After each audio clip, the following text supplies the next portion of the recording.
Hello and welcome to From the Ground Up, a podcast from the University of Chicago Public Policy Podcasts. My name is Quinn and I'm here with my friends Logan. Hello there. And Christian. We're missing Rand today, but we know he's with us in spirit. Today, we are also joined by Nick Epstein, an alumni from the Harris School of Public Policy who's gone on to work in renewable energy and is now serving as the Senior Manager of Renewable Development at Invenergy. Nick, welcome. Thank you. Happy to be here virtually. So, Invenergy occupies an emerging space in an emerging market for renewable energy. Can you help us understand what Invenergy does and specifically what you work on? Happy to discuss. So, Invenergy is a privately held company and is an IPP or an independent power producer. The firm designs, builds, owns, and operates energy projects, primarily focused on renewable energy projects. I think kind of the bulk of our project portfolio is in utility scale wind, but increasingly there's been a focus on solar projects, battery storage, often, or not often, sometimes we'll co-locate projects with both storage, battery storage and solar within the same project footprint.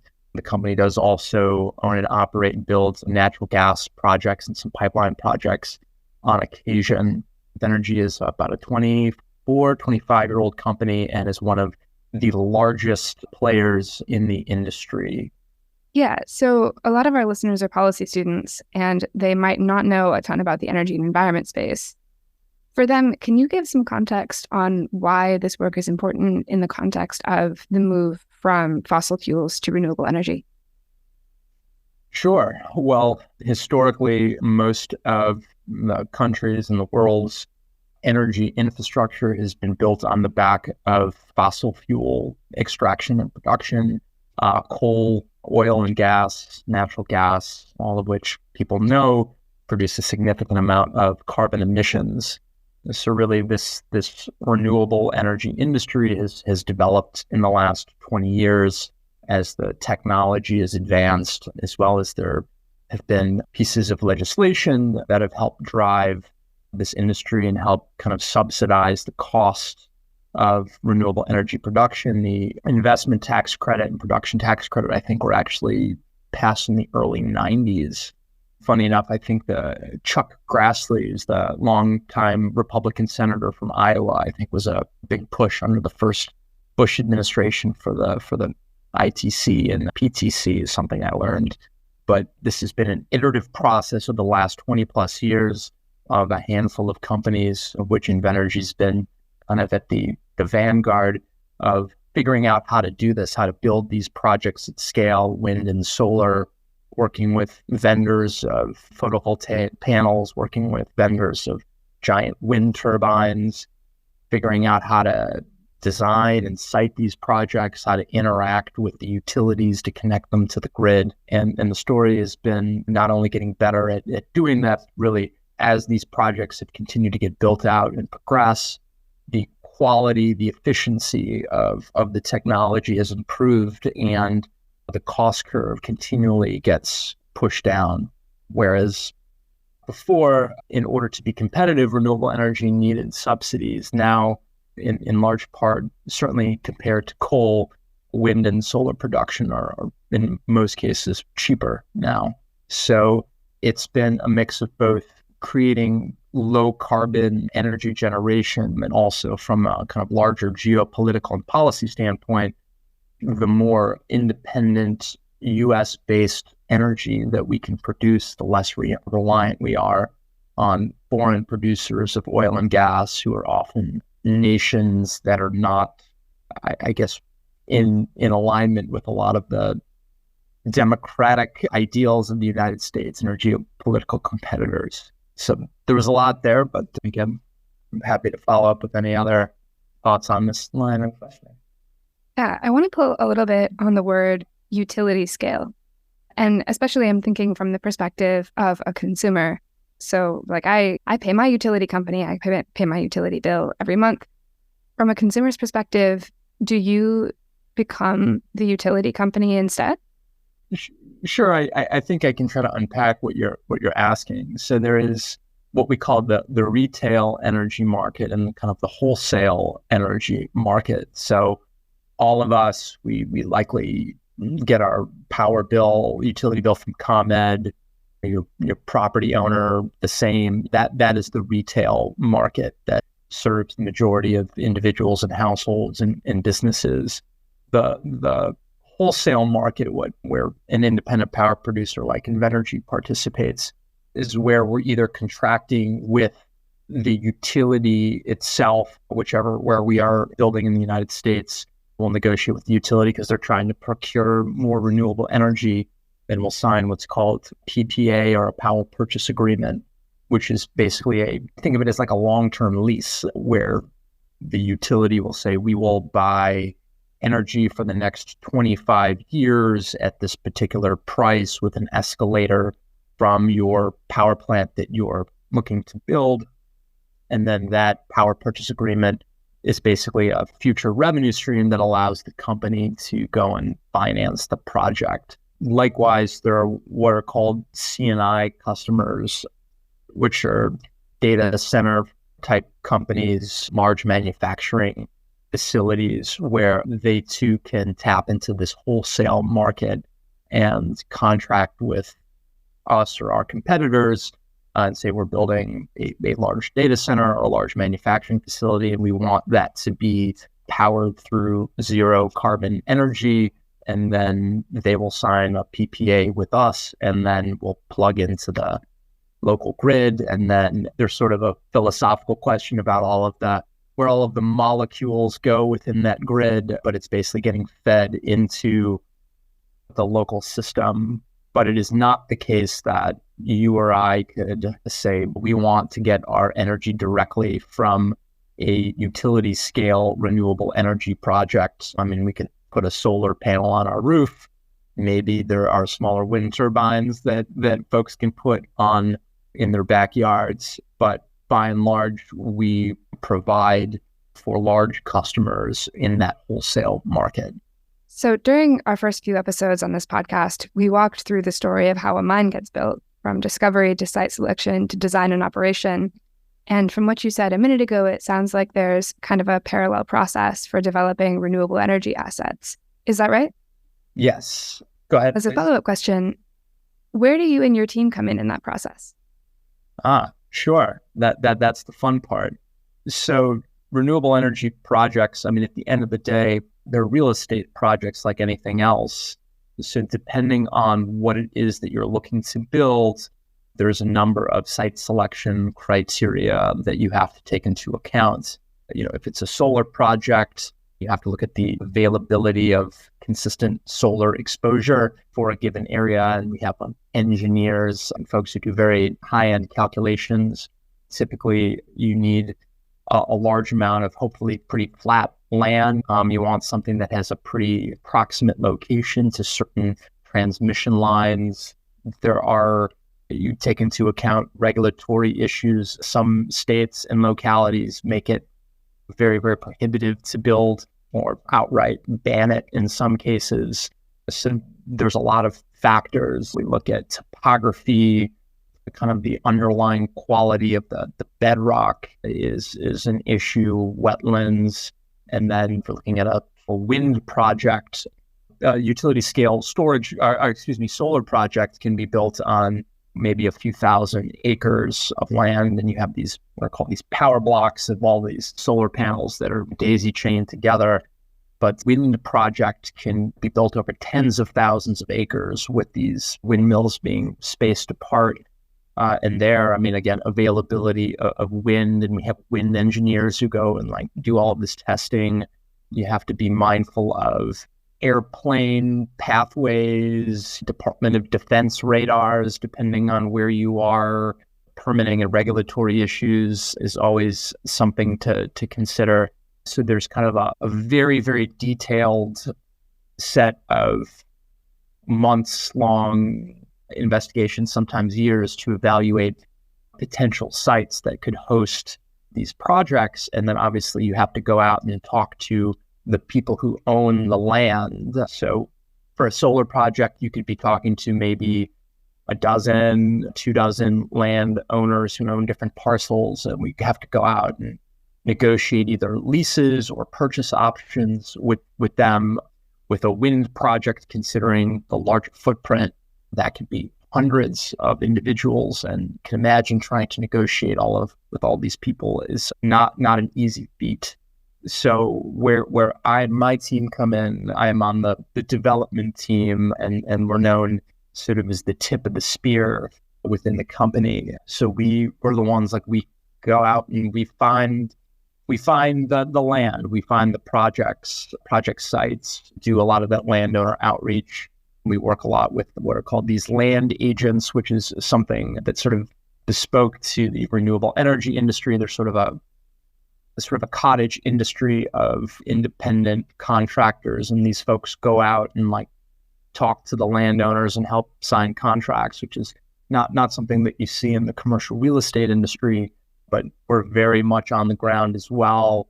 Not only when we identify kind of a general area for a project, going out and talking with the landowners, trying to get those parcels under contract, and then we lead the project in every facet kind of through to the construction phase. So me and my team are working very, very closely with renewable engineering, environmental compliance, reconstruction. I mean, there's a huge number of teams that we're dealing with, and we are the lead project managers. So we drive the process.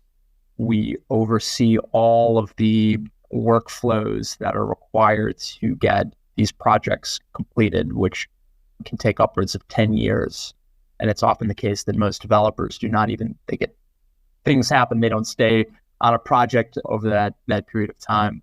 Again, the way that we like to think about it is that all of the other teams within the company sort of work in support of development. So we like to think that we're kind of, I don't want to say the most important team, but maybe the most important team, because nothing happens without development.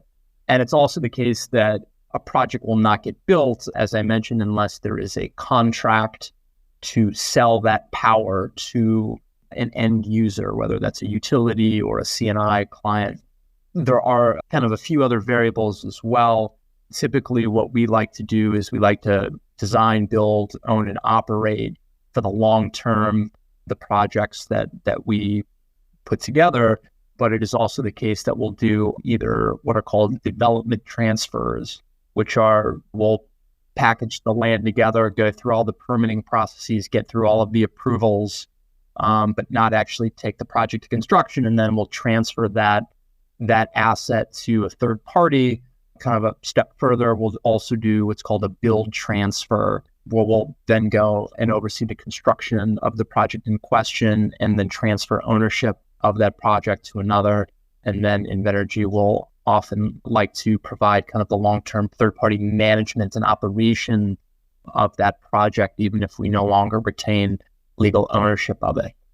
And what goes into these projects that I know I've learned, again, we have vegetation management teams, folks who think about soil erosion. A lot of communities will require vegetative screening, so you're not seeing the solar panels from the road. Again, we work very, very closely with a lot of environmental compliance. Is something we take very seriously, so we're not disrupting wetlands, and we're in compliance with state and federal laws pertaining to endangered species and protected ecosystems. It's a very extensive process, and these projects, there's a lot that goes into making sure that they are done as thoughtfully as possible, respecting both the land as well as the local communities that host them. Thanks, Nick. So I imagine that financing comes into play here in renewable development. How does financing for these projects play into how Invenergy secures funding? And what role do various financial instruments and stakeholders play into this process? Well, sure. Well, I mentioned a couple things on a fundamental level.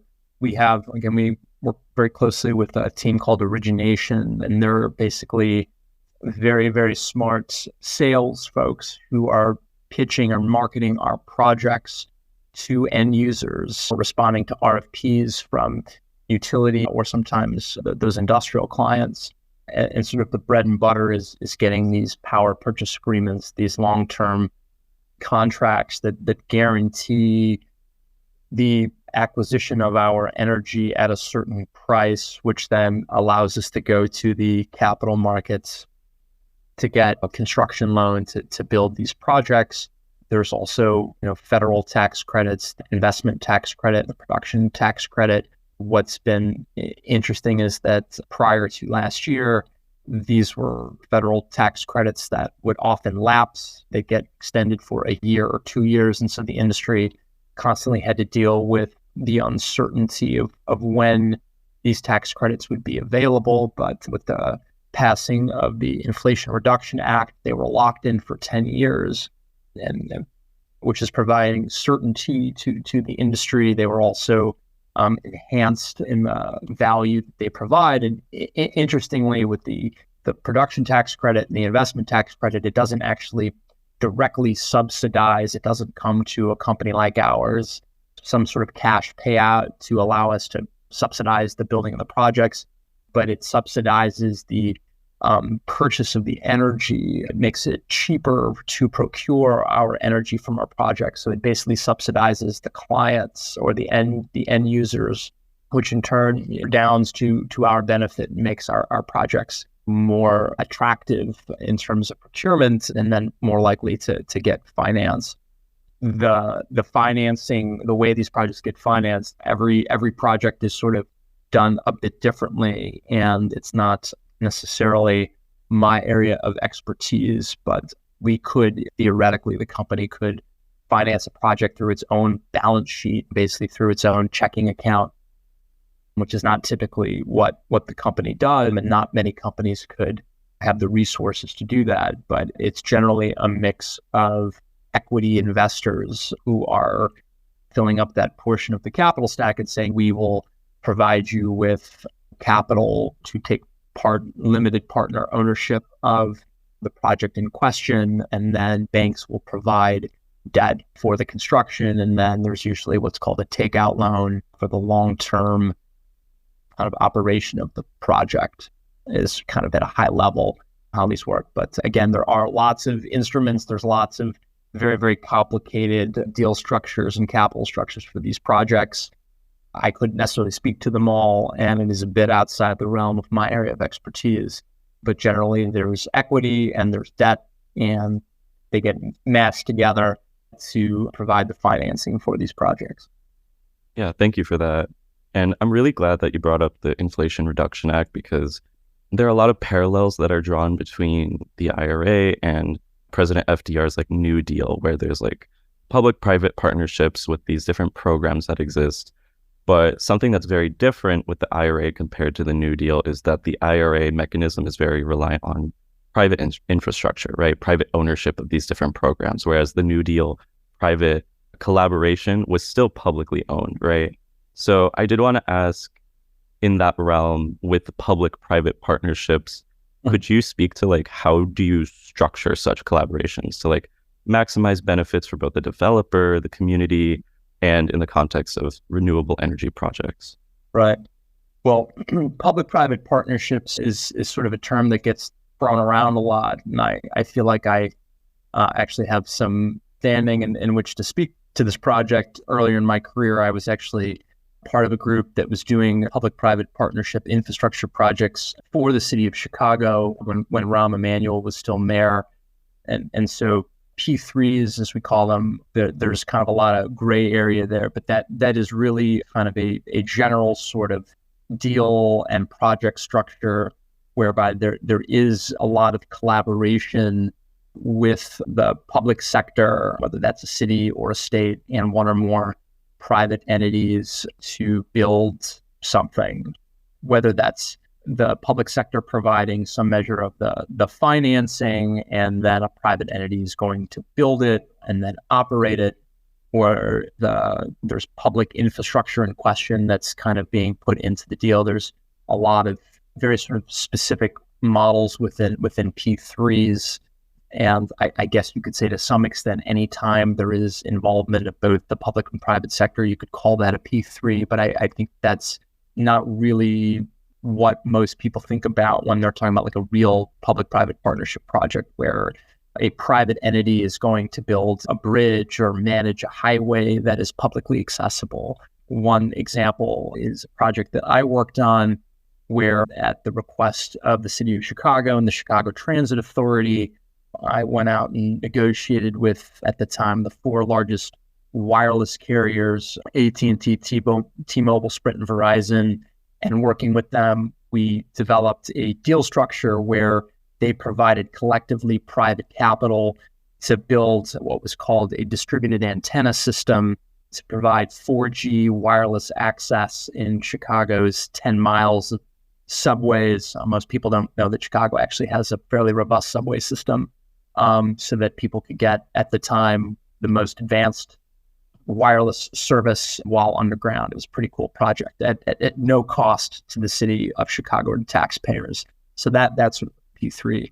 The Inflation Reduction Act is basically a form of industrial policy that's providing all sorts of carrots in terms of different financial incentives to basically go out and do things, whether it's building electric vehicles or EV charging infrastructure, and certainly renewable power generation, to make that more attractive for private companies to go and do those things, because the administration and the members of Congress who passed the bill think that there is a larger societal benefit to doing low carbon economy transition type activities so that we can help avoid the worst of climate change.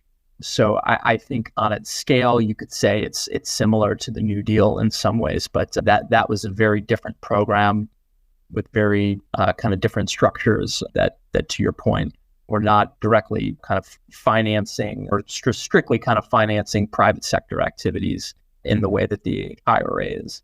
I wanted to move on now to the actual operations of these different projects, right? You've spoken a lot to the different factors that go into site selection and all of the environmental compliance you need to do, all of the permits you need to collect, the whole complex process, right?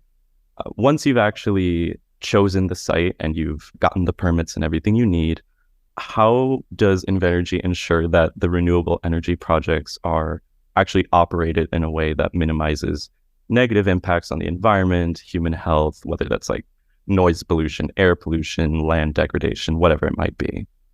Well, again, depending on the project and depending on the requirements of the local community, before you can get approval to build a project, we'll have to do things like glare studies for solar projects to make sure that it's not producing too much reflected sunlight in certain areas, sound studies for wind turbines. We'll have to think about and do planning and accounting for to minimize avian impact so that local birds are not impacted. In terms of the ground, again, we have like something we built out as like a vegetation management team. We think very, very carefully about how to protect the topsoil and how to encourage certain types of vegetation for the given project. We worked very, very closely, as I said, to make sure that we don't impact or minimize the impact for any local critical habitat. We have to be very, very mindful, and we will have to plan around any protected species that are in the area. We will, in certain cases, not source certain types of, in New York, for example, you can't build a solar project if it contains any sort of heavy metals.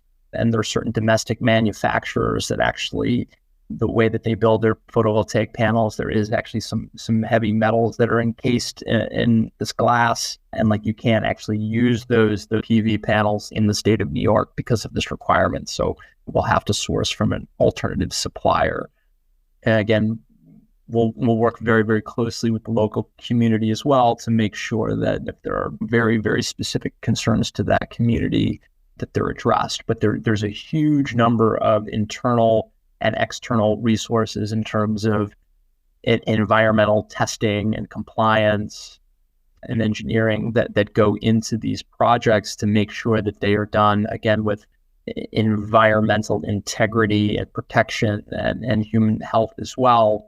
And then once the projects are fully operating, we'll have permanent staff on site, again, to perform maintenance to make sure that these projects are operating as they should. Again, these are like massive projects with lots of components that can fail, and wires get degraded or sometimes not properly installed in the first place. So it is an ongoing effort to make sure that these projects continue to produce energy as they should. And again, these are multi-$100-million projects. So it is in our interest, or any company that works in the space, to make sure that they are operating at maximal efficiency. Gotcha. Yeah, thanks for that. And your point about approaching communities was great, because it was a perfect segue to my next question, which was, how do you actually approach communities that you want to work with? And like, how do you approach fostering partnerships with those communities, investors, the public sector, to actually execute these renewable energy projects, as you said, as most efficiently as you can? This is something we talk a lot about and think a lot about, because there are no projects that do not get built on land. Actually, we are building out our offshore wind, this sort of a new-ish type initiative that's becoming an increasing focus of the company. But by and large, these projects are on land, and we have to go and secure land, again, through various types of contracts in order to have the footprint to host these sites. And considering the nature of these projects, that they're typically built in rural communities across the United States. And this is becoming a tougher part of the business, because more people know about renewable energy now than 10 or 20 years ago. There is a lot of misinformation out in the world. There are a lot of countervailing forces, a lot of astroturf groups that are being funded by oil and gas interests. And then there's sort of a cultural, I guess, association of renewable energy as well. So we think a lot about this, and it requires a lot of engagement with whichever local community that we're in, on the ground, meeting landowners, a lot of education, a lot of just getting to know people personally, working with public sector stakeholders, educating them on what really is a renewable energy project, what is a solar project, what is a wind project. No, like, wind turbines are not going to give you cancer, that kind of stuff. And this process of getting to know and build these relationships with the local community and the public sector as well, it takes years for a given project. It can be a very arduous process, and a lot of, again, depending on the regulatory requirements, there can be numerous kind of public hearings where people will get to chime in on what they view about the project. So what we typically like to kind of emphasize is it's an interesting issue. It's a property rights issue, where if a particular, typically farmer or landowner, wants to sign with us, that is their right to do that. And often you'll get a lot of people will not be supportive of their neighbors wanting to contract with us. And so that's sort of an interesting dynamic. And there is a big kind of debate in a lot of these communities and from the state and local kind of public sector level about the trade-off of productive farmland to host these sites. Like that is a real question. But at the end of the day, I think we believe that these projects are necessary if a large enough group of people want to work with us and have either sell us their land or sign a lease with us to host the site. Like, we believe that that's their right to do that. And a lot of these communities, again, I said, are rural. They're very in need of investment, and there are not many industries that are pouring the enormous amount of resources that we are in terms of construction and ongoing employment that the renewable energy industry is. And for the landowners themselves, again, depending on whether or not they sell the property to us or they lease it for 25, 50 years, it can be far more lucrative for them to contract with a renewable energy developer than to farm the land themselves. And so there's a lot of members of the rural farming community who are doing quite well for themselves because they've decided to partner with the renewable energy industry.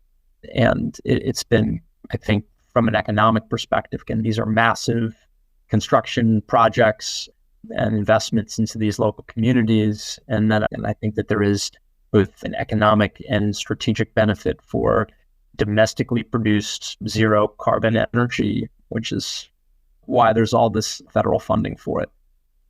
So it sounds like what you're saying is that not only is developing these relationships the right thing to do, but it also makes things easier for everyone involved. Yes. The projects wouldn't happen if we didn't build these relationships, if we didn't get buy-in from the respective landowners in the local community. We can't just go and say, hey, we're going to take over 2,500 acres and build this utility scale solar project. We don't have the legal right to do that. There is sort of an interesting debate, particularly something I haven't mentioned is that Invenergy is also building a couple of transmission line projects. These are our largest projects crossing, in some cases, several states, multi-billion-dollar projects. And this kind of gets into a whole discussion about, aside from the project, the biggest issue is the quality of the grid, of the transmission lines, and why is it that private companies are having to build these new transmission lines because the grid itself is not equipped to handle 21st century power needs and distribution. It's a 100-year-old system. But there's an ongoing debate about, for transmission line purposes, about the question of eminent domain. So for natural gas pipelines under the Federal Energy Regulatory Commission, FERC, they can go use eminent domain and just like take the land that they need to build those natural gas pipelines. And I think the renewable energy industry believes that there should be similar authority, at least for transmission lines, because of their critical nature to the fundamental power infrastructure of the United States, that there should be similar authority. And I'm speaking very generally, maybe my own opinion. I'm not speaking on behalf of the company. I should caveat that very clearly. But something interesting that I learned, I think it was Sheldon Whitehouse, the senator from Rhode Island, has proposed some legislation that would provide FERC with the same eminent domain power for transmission lines as it has for natural gas pipelines. And I think just this week, the Biden administration has outlined some of their own priorities for permitting reform. This is a big topic of discussion in Congress right now, although I actually haven't had a chance to look at the proposal yet. So outside of the government kind of empowering the acquisition of land for kind of critical national security purposes, we have to go and do the work. And that means talking with every landowner, every mayor, every county commissioner, planning board thing, and go through that process, because we're going to be long-term partners with this community. And we need their buy-in and their participation to build the project. So as you're talking about building these relationships, you've mentioned that when you sort of first approach communities, there can be a little bit of reluctance or friction, maybe because of misinformation, maybe because of perceptions. I've worked in communications for a couple of years and have done some work around community outreach. So this is something that is very close to my heart. It also leads me to try to envision how specifically you're doing this. Is it a town hall? Is it a big meeting? Are you knocking on doors? And then when you do that, are there messages that you found to be particularly effective that you sort of lean on right away before you get to know people and sort of figure out what their concerns are and begin to speak more and more in their language? Well, there's no copy-paste approach. Every community is very different. Every state is very different. But it usually starts kind of at the landowner level, like that's, you don't start talking to the mayor or the county commissioner, or if you don't have a project to talk about. So that really is kind of introducing both the individual, the developer, introducing the company, explaining to them what we do, kind of what our intention is and learning about them. These are often generation landowners who've been often farming or utilizing the land for a very long time, learning about their family history, learning about their business, learning about what is going on in their lives, and then said, well, look, would you be open to the idea of us purchasing or leasing our land? This is a really wonderful financial opportunity for you and your family. Perhaps you could go find some additional land to farm, or you could still farm a portion of your land. And then we just go kind of door by door. Would your neighbors be interested? Let's learn about the local community and the dynamics that are going on there. And it is a very deliberate, slow process in most cases. And then once you have sort of enough land under control, at that point, you start a process of really going through getting permitting approvals and doing a lot of the other due diligence in terms of environmental compliance and engineering work, start laying the groundwork for a project. You're looking again for what we call offtake, trying to find that end user to sell the power to, which would then again provide the financing for the project. So it's a education process both ways. And we're mindful of like being a very well-capitalized company that's based in Chicago and of the renewable energy industry. Again, there's a lot of perceptions there, but it's just like putting kind of a face in front of a name and trying to explain what we're looking to accomplish. And then it's really a question of aligning economic incentives. And then there's often the case that there's a lot of peculiarities or particularities that folks are looking for to be addressed in terms of any bilateral agreement between the landowner and the company.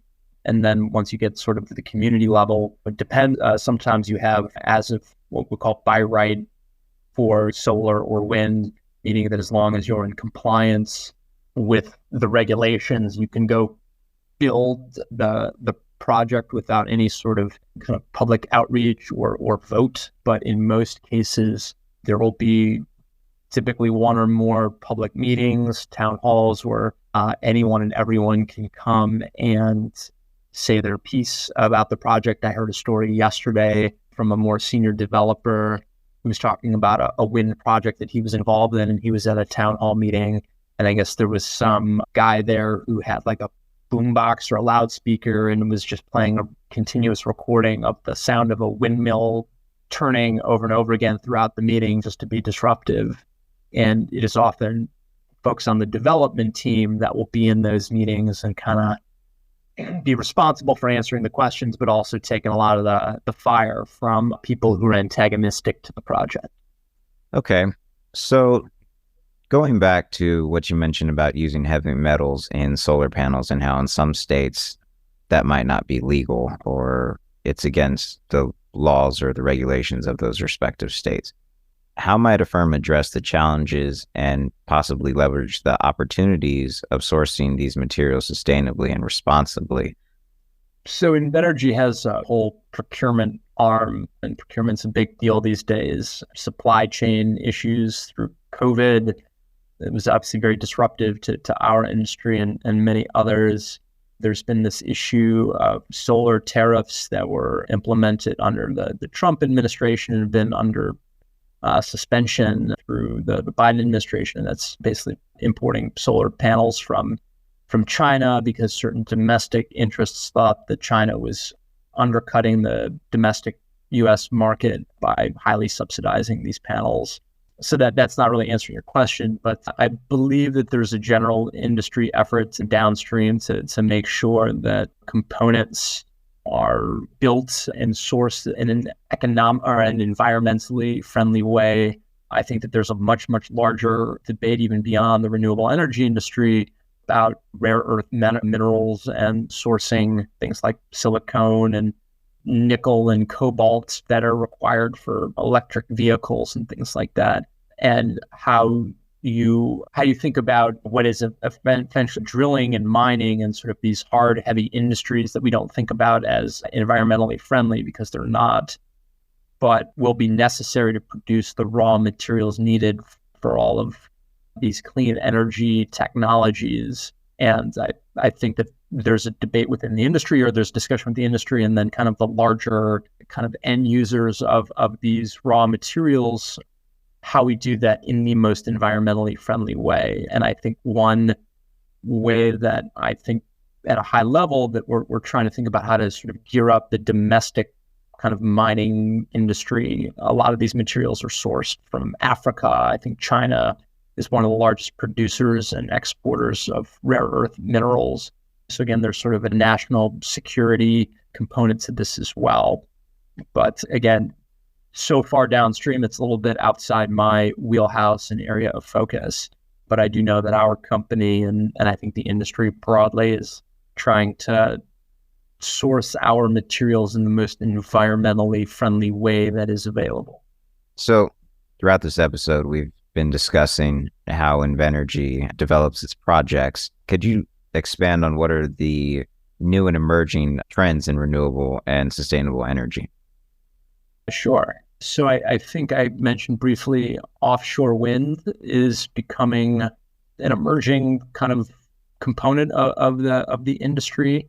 And that's really, I think, being propelled by the administration in terms of regulatory back-end work, and then awarding leases and rights of huge sections of kind of shore, kind of the near shore ocean that can appropriately host large ocean-based wind turbines on both coasts. So that again is, I wouldn't quite call that a public-private partnership, but maybe that's getting a little bit closer. But there is certainly a policy, administrative, and regulatory framework that is allowing offshore wind, kind of setting that up in a way that it's poised for a huge expansion and a larger part of kind of the power mix moving forward over the next few decades. And internally, the company been building out teams and resources kind of on the development and engineering side to focus on offshore wind. Another area that is kind of emerging, and I think this is also being driven through, in large part through financial incentives, is green hydrogen, using kind of renewable energy to produce hydrogen that can then be in turn used to power various machines, which I think itself is somewhat of an inefficient process, but a lot of like heavy industry processes are currently powered through oil and gas or different types of fossil-based liquid fuels, and thinking how we're going to displace the use of those fossil-based liquids. I think green hydrogen is probably the pathway there, and that's been a mix of a kind of emerging technology, these converters, these catalytic converters, and using renewable energy to power the production of that green energy. And I'd read a really interesting article kind of about this, and I think there's sort of a debate in the sustainability community that green hydrogen is, like, again, from an energy perspective, I think it's very inefficient, but that it would be both from a cost perspective and a timing perspective when thinking about climate change, that going and putting large lithium ion batteries to every heavy industrial facility in the United States is not feasible from, again, a cost or timing perspective, and that things that are hot and spin will need some liquid-based fuels, and that green hydrogen is the most feasible way to, again, power those heavy industrial users and their processes without going through the LED battery scenario. And so under the IRA, there's a production tax credit, I think, for hydrogen. There's a lot of movement within the industry from different players to build up the kind of ecosystem in terms of the science, in terms of the infrastructure for green hydrogen, thinking about how you develop that market, how you sell green hydrogen, how you price it, I think is definitely something that you will see emerging within the renewable space over the next decade. That's really fascinating. Thank you. We always like to wrap up with takeaways. You are a Harris alum yourself. You went to the Harris School of Public Policy at the University of Chicago, where the co-hosts of this podcast are all currently students. Our question for you is, what from your Harris experience has been really valuable to you? And do you have any words of wisdom for how to make the most out of our time here in grad school? It's a good question. Well, Harris is a great institution, and actually just this past weekend, I was celebrating our 10-year reunion, me and my classmates, and the school has really come quite a ways since I graduated. It was funny enough, I think when I started school, I had an interest, or I thought I would focus on energy and the environment, and took some classes towards that end, but ended up coming out with more of an economic development and housing focus. But certainly while you're at Harris, avail yourself to as many classes of interest as possible, and that includes auditing some courses to kind of manage that workload. Something that I did that I would really recommend is I took courses at the business school. I remember I took like a clean tech lab course, finance courses. I took courses at the law school. I took an undergraduate course on energy and the environment. And so I know that there's a lot of great classes at Harris that one should take as many of those as they can manage, but also take advantage of being at the university and the other professional schools and even the undergraduate courses there. I think if there are internship opportunities that you can take while you're in school, not just the summer, in an industry of interest, like I would recommend doing that. Harris, I think, was sort of an interesting fit for me. I am not a quantitative person by any sense.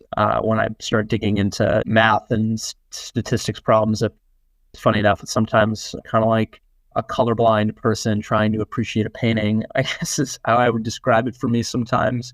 So it was a struggle for me, particularly the core, and the stats classes in particular almost broke my spirit.